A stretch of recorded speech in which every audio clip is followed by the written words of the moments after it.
Hi ಇವತ್ತಿನ ನಮ್ಮ ಪ್ರಯಾಣ ಎಲ್ಲಿಗೆ ಅಂತ ಹೇಳ್ಬಿಟ್ಟು ಈ ವಿಡಿಯೋದಲ್ಲಿ ನೋಡಿ.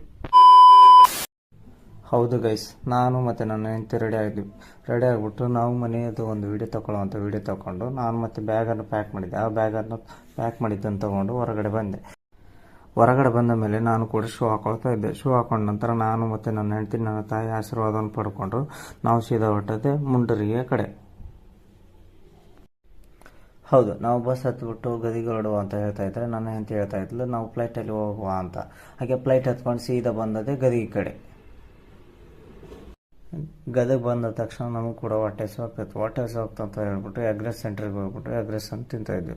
ಎಗ್ರೆಸ್ ತೊಗೊಂಡು ನಾವು ತಿಂದಾದ್ಮೇಲೆ ಮತ್ತೆ ನಾವು ಹೊರಟದೆ ರೈಲ್ವೆ ಸ್ಟೇಷನ್ ಕಡೆ. ರೈಲ್ವೆ ಸ್ಟೇಷನಲ್ಲಿ ರೈಲ್ವೆ ಪ್ಲಾಟ್ಫಾರ್ಮಲ್ಲಿ ರೈಲ್ವೆಗೋಸ್ಕರ ವೇಟ್ ಮಾಡ್ತಾಯಿದ್ವಿ.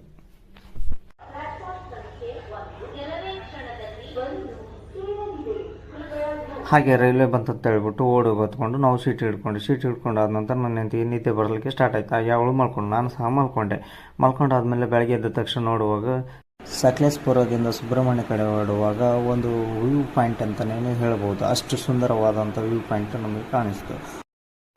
ವ್ಯೂ ಪಾಯಿಂಟನ್ನು ನೋಡ್ಕೊಂಡು ಮುಂದೆ ಹೋಗುವಾಗ ಗುಡ್ಡದ ಮಧ್ಯೆ ಹಾದು ಹೋಗುವ ಈ ಟ್ರೈನ್ ಬೋಗಿಗಳನ್ನು ಚಲಿಸುತ್ತ ನೋಡುವುದನ್ನು ನಮಗೆ ಸುಂದರವಾಗಿ ಕಾಣಿಸಿತು.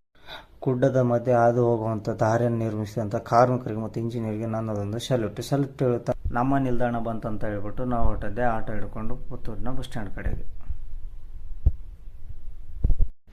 ಹಾಗೆ ಬಸ್ ಸ್ಟ್ಯಾಂಡಲ್ಲಿ ಸುಳ್ಯ ಕಡೆ ಹೋಗುವಂಥ ಬಸ್ಸನ್ನು ಹುಡುಕ್ತಾಯಿದ್ವಿ. ಬಸ್ಸನ್ನು ಹುಡುಕುವಾಗ ಸುಳ್ಯ ಬಸ್ ಸಿಕ್ಕಿತ್ತು. ಸುಳ್ಯ ಬಸ್ಸನ್ನು ಹತ್ಕೊಂಡು ನಾವು ಬಂದದ್ದೆ ಸುಳ್ಯದ ಬಸ್ ಸ್ಟಾಪಿನಿಂದ ಸೀದಾ ನಾವು ನಮ್ಮ ರೂಮಿಗೆ ಬಂದೆವು. ನಮ್ಮ ರೂಮಿಗೆ ಬಂದಾದ ಮೇಲೆ ರೂಮಿನಲ್ಲಿ ನಮ್ಮ ಪಿಗ್ಗಿ ಕೂತಿತ್ತು. ಪಿಗ್ಗಿಯನ್ನು ವಿಡಿಯೋ ಮಾಡಬೇಕಾದ್ರೆ ಪಿಗ್ಗಿ ಕೂಡ ನಮ್ಮನ್ನು ನೋಡಿ ಸೆಟ್ಕೊಂಡಿತ್ತು.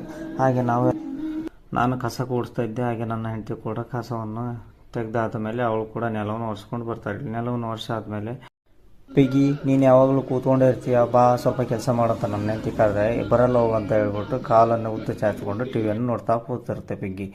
ನನ್ನ ಹೆಂಡತಿಗೆ ನಾನು ಹೇಳ್ತಾ ಇದ್ದೆ, ಅದೇ ಪಿಗ್ಗಿ ಇರೋದೇ ಕೂತ್ಕೊಳ್ಳಿಕ್ಕೆ, ನೀ ಇರೋದು ಕೆಲಸ ಮಾಡಲಿಕ್ಕೆ, ಹಾಗೆ ನೀ ಕೆಲಸ ಮಾಡಂತ ಹೇಳ್ಬಿಟ್ರು.